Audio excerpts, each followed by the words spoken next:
So something that is really powerful is really owning all parts of you and also your own story, because there is so much transformation and growth that you've already gone through that is going to help other people see the way through and see the light, right?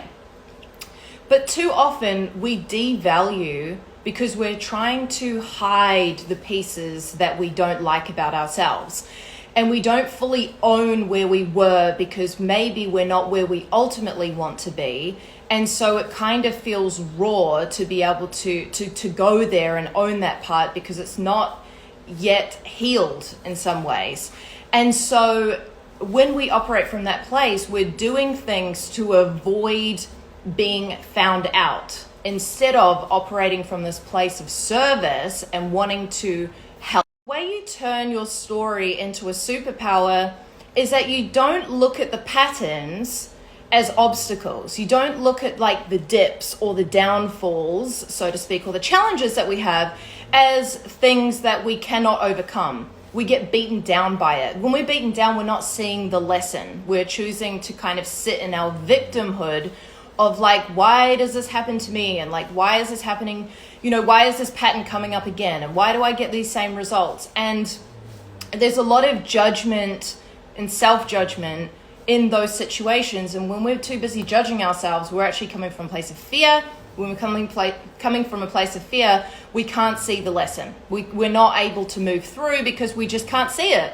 And so everything in our day-to-day becomes about how do we avoid looking at the thing and make ourselves seem like we're up here when really we're feeling down here, and that's what actually creates internal conflict. So for me, I tell this story a lot. I'm from a family who really value formal education, and I really did not fit into the category at all. Like in every way, shape, or form, I was a failure.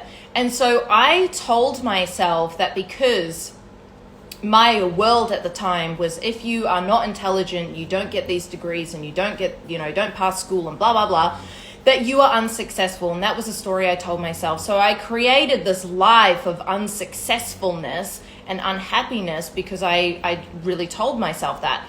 And what I've realized over time is that that was really the catalyst and the foundation to creating change and rebuilding the relationship that I actually have with myself, with a whole heap of work and personal development and creating a new person so that I can create a new life. Therefore, hello, upgraded life.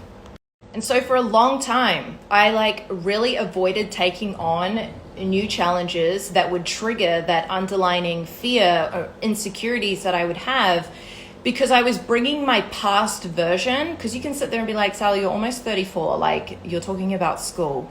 But we have created so many stories, each and every one of us, over the years that we bring into adult life.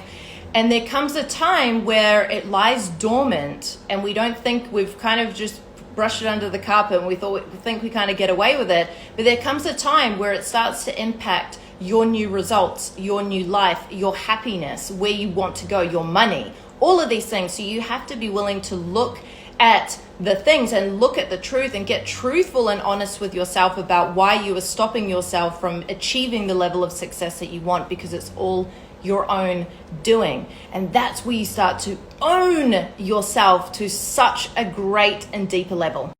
The really big shift here in owning my own story and turning it into my own superpower was that I decided that that wasn't me anymore.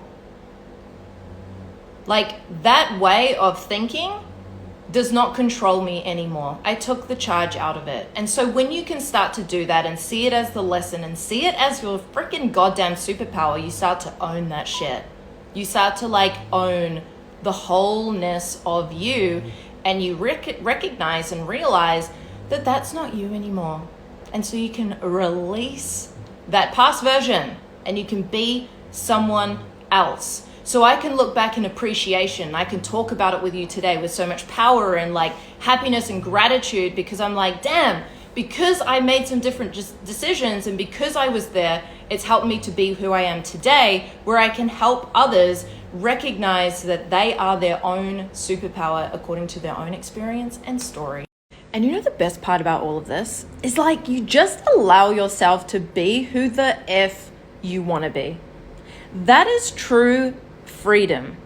And that's why we want to look at these things and turn it into lessons, turn it into our superpower and not be driven by it. And just decide, this is good shit. This is really freaking good. And I'm just going to be myself because that is actually how I'm going to be able to help people. And this is who I actually want to be. And this is who I am at the core. And I just release all the things that I think I should be or that I think I should do. And I'm just going to be happy. I'm just going to like live this sick life because I am like true to myself and I am connected. And anything external can happen, but it ain't going to rock my boat because I'm just being me. Like, it's so cliche, but it's just so fucking good. And I wanted to share that with you.